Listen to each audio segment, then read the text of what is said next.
وہ ہمارے ووٹ کا حقدار نہیں ہے۔ میں آپ سے اپیل کر رہا ہوں کہ مودی کو ایک پیغام دینا ہے، نتیش کمار کو ایک پیغام دینا ہے امور سے، کہ جو اس طرح کا کالا قانون بنایا گیا جو ہمارے سنویدھان کے خلاف ہے۔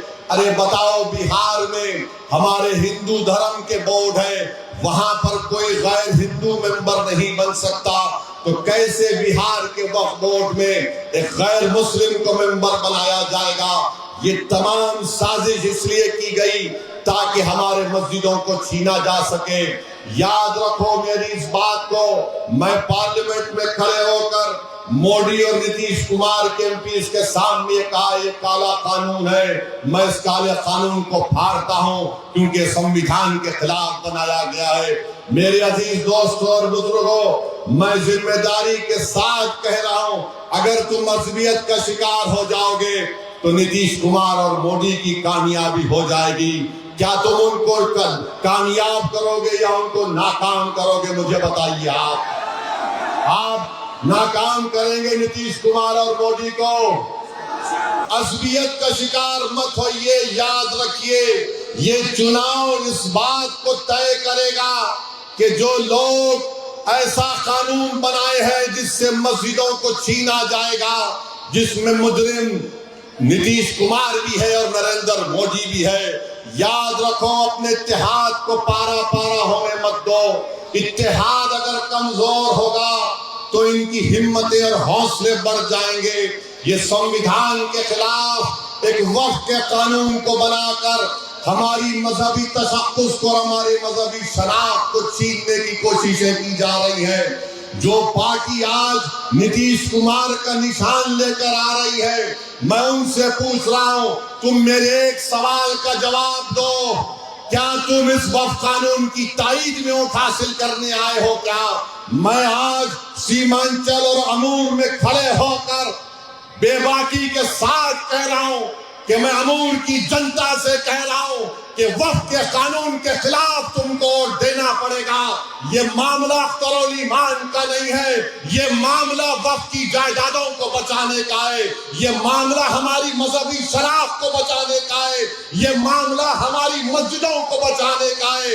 بتاؤ، تم مسجد بچانے والے کا ساتھ دو گے یا مسجد کو چھیننے والے کا ساتھ دو گے؟ 11 تاریخ کو تم کو پیغام دینا پڑے گا، اپنے اتحاد کا پیغام دینا پڑے گا۔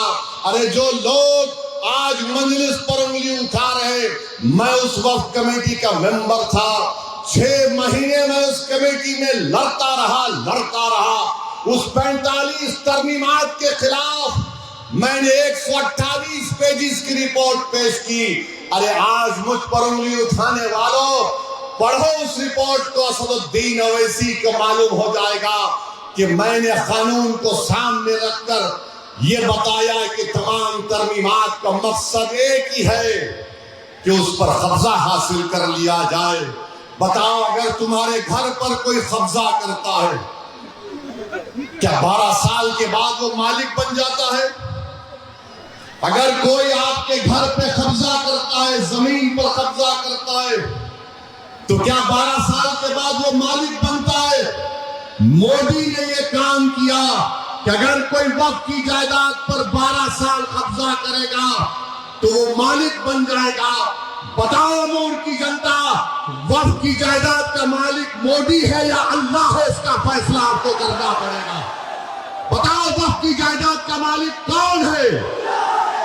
آج یہ قانون بنایا گیا کہ جو 12 سال اس پر قبضہ قابض رہے گا وہ وقف کا مالک بن جائے گا۔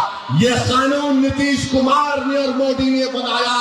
امور کی جنتا، یہ الیکشن اس بات کا ثبوت تم کو پیش کرنا پڑے گا کہ جو ہمارے خلاف اس طرح کا آئین کے خلاف، سنویدھان کے خلاف قانون بنائے گا، ہم اس کو قبول نہیں کریں گے، اس کو اپنے ووٹ کے ذریعے مسترد کریں گے۔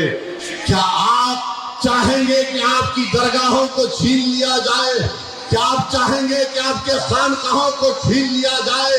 کیا آپ چاہیں گے کہ میلاد النبی پر جو ہرا جھنڈا لگایا جاتا ہے اس کو کوئی روک دیا جائے؟ یہ فیصلہ آپ کو کرنا ہے میرے عزیز دوستوں اور بزرگوں۔